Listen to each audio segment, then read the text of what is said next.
అన్నవరంలోని మడత కాజా తెలుగులో అది తెగ రుచి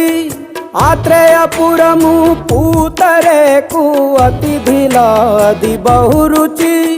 నెల్లూరు చేపను తింటే నెల్లాళ్ళు నెమరిస్తావు ఏలూరు ఏటను తింటే ఏడాది మరచేపోవు వంటింటి వైపే చూస్తే చంటోడే అయిపోతావు అమ్మంగా పోపే పెడితే అమ్మేమో అనుకుంటావు రుచులకే నవ రుచులు తెలుపగా పెదవిపై చిరునగవు నెలపర జన్మమే